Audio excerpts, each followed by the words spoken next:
Olá pessoal do nono ano da Rede Municipal de Ensino de Picos, tudo bem com vocês? Aqui quem fala é o professor Rubens Leal da disciplina de História. Gostaria de convidá-los a assistir a nossa aula de número 31, sob o título O Fim da União Soviética, que você poderá acompanhar no seu livro didático a partir da página de número 250. Vamos nessa então? Então pessoal, para nós entendermos o fim da União Soviética, faz-se necessário fazer uma volta no tempo e irmos para o início de todo esse processo.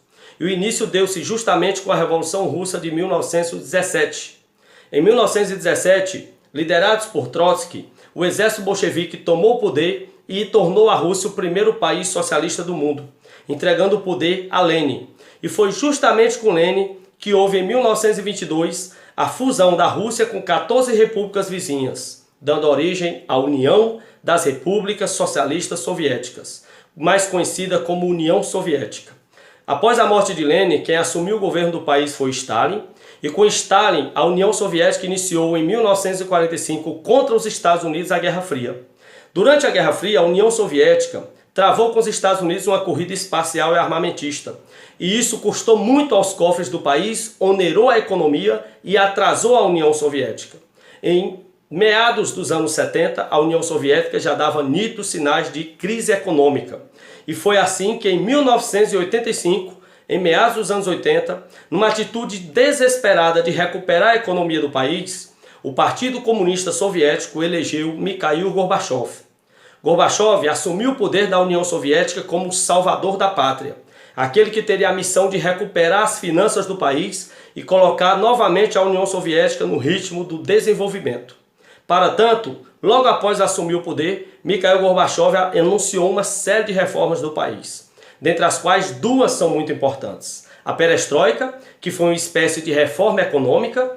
Mikhail Gorbachev, ao assumir e iniciar a perestroika, cortou gastos militares, renovou tecnologicamente o país, estabeleceu o fim do monopólio estatal sobre as indústrias, a abertura do país à entrada de empresas estrangeiras. A perestroika era uma tentativa de modernizar a economia do país e foi acompanhada também de uma reforma política, chamada de Glasnost.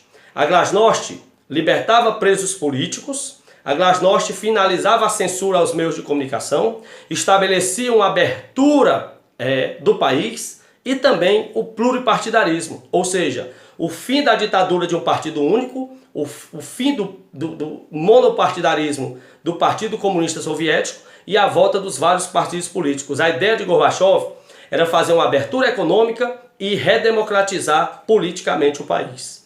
Infelizmente, apesar das boas intenções de Gorbachev, o país não respondeu bem porque já estava num estado avançado de crise.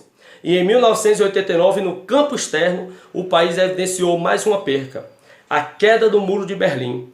Em 9 de novembro de 1989, caía o muro que era o grande símbolo da Guerra Fria.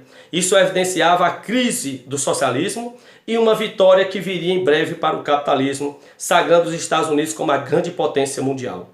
E infelizmente para os soviéticos, em dezembro de 1991, coube justamente a Mikhail Gorbachev anunciar o fim da União Soviética.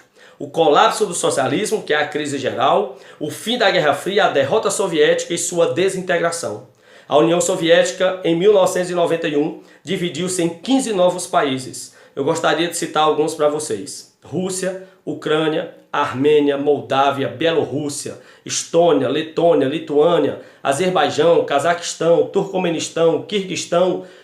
É uma série, são 15 países provenientes da desintegração da antiga União Soviética, que foi evidenciada em 1991. Com a desintegração da União Soviética, houve o colapso do socialismo, o fim da Guerra Fria e os Estados Unidos estabeleceram-se como a maior potência hegemônica do planeta a partir de então.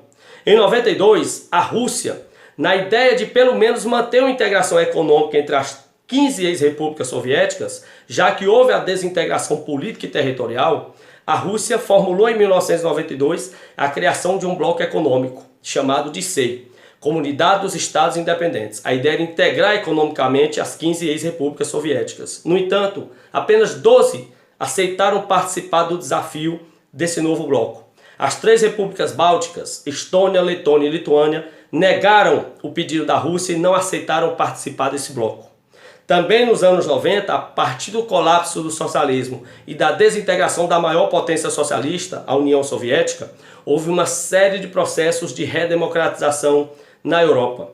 Vários países que eram ditaduras socialistas voltaram para o capitalismo, abandonaram as ditaduras e voltaram para os regimes democráticos. Aqui eu gostaria de citar o caso da Polônia, da Bulgária, da Romênia, e 2 desses países até se desintegraram tal qual a União Soviética.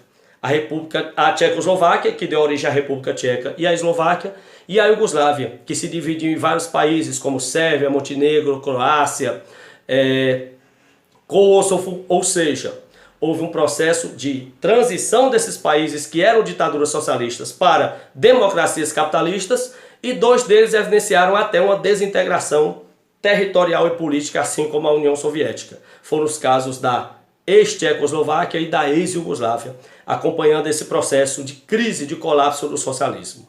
Forte abraço e até a próxima.